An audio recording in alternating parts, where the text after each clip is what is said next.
Breaking news. Nigerian police arrest Labour Party chairman Abure amid multi-billion-naira fraud allegations. The national chairman of the Labour Party, Julius Abure, has been arrested by the police in Benin City, the Edo State capital. A video showing how Abure was arrested by some armed police officers emerged on the internet on Wednesday afternoon. Sahara reporters learned that a petition written by the Labour Party youth leader, Comrade Ashley, had accused Abure of committing violent acts against him.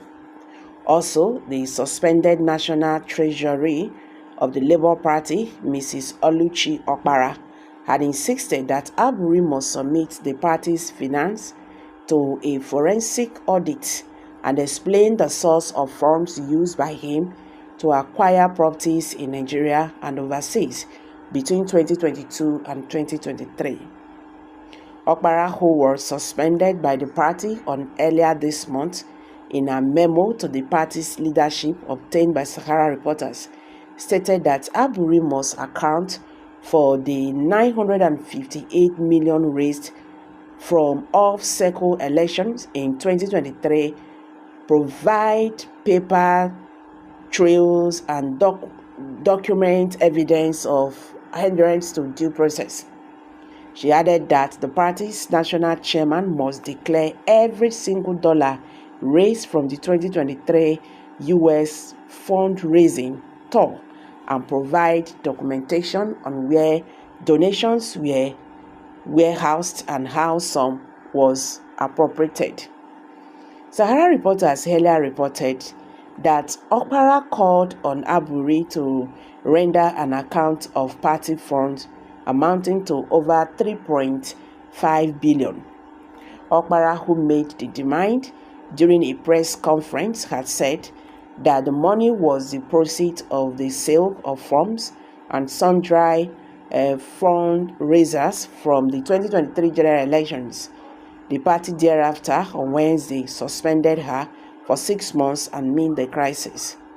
Meanwhile, in a full memo she wrote to the party's leadership, which was made later available to Sahara reporters, the Treasury noted that she urged Abure to immediately answer the following: 1.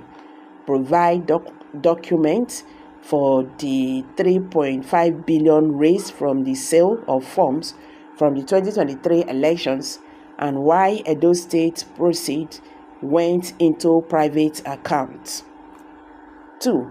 Account for the 958 million raised from all cycle elections in 2023, provide paper trails and documentary evidence of adherence to due process. 3.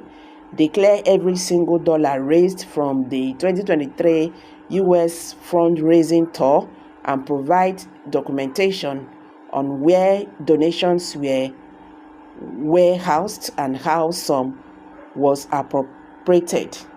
4. Explain the source of funds for properties bought in Nigeria and abroad between 2022 and 2023. Provide paper evidence. 5. Allow me unfiltered access to party accounts and records as National Treasury. 6. Submit to an independent forensic audit of our party's finances to be conducted by a reputable international firm. 7. Explain why he has deliberately undermined my authority and flouted the Labour Party's constitution. 8. Provide evidence that he has not abused his office for personal enrichment through theft, money laundering, or abuse of power. She added, the Labour Party belongs to its board membership, not a single power-drunk individual. So I urge Mr. Abure to do the honorable thing and submit himself to a transparent process that will restore confidence, trust, and integrity in our party's financial dealings. I sincerely hope the chairman sees this opportunity to clear the air. Our loyal supporters deserve nothing less. Accordingly, I call upon Mr. Julius Abure to come clean and be held accountable for his actions. I demand that he immediately relinquish his stronghold on the party's finances and allow me to carry out my constitutionally assigned duties without interference. The Labour Party was founded on the principles of justice, equity, and integrity, and it is incumbent upon all of us to uphold these values in the face of corruption and abuse of power. I equally urge all members of the Labour Party, including Mr. Peter Obi, and the Nigerian public to stand with me in demanding accountability and transparency from our chairman. We cannot allow the actions of a few individuals to tarnish the head and reputation of our party or determine the trust of the people we serve.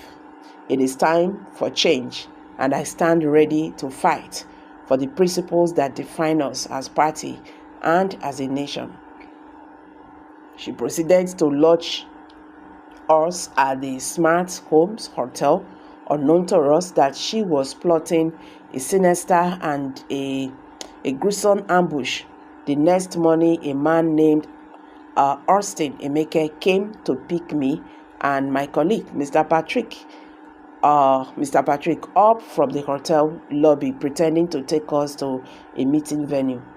Instead, we were violently attacked just outside the hotel gate by a waiting mob. Okay, I believe they are talking about he, not she. Nigeria is a lawless country. Things will keep getting worse until laws are put in place to severely punish people who abuse public office. Well, I'm dropping it here.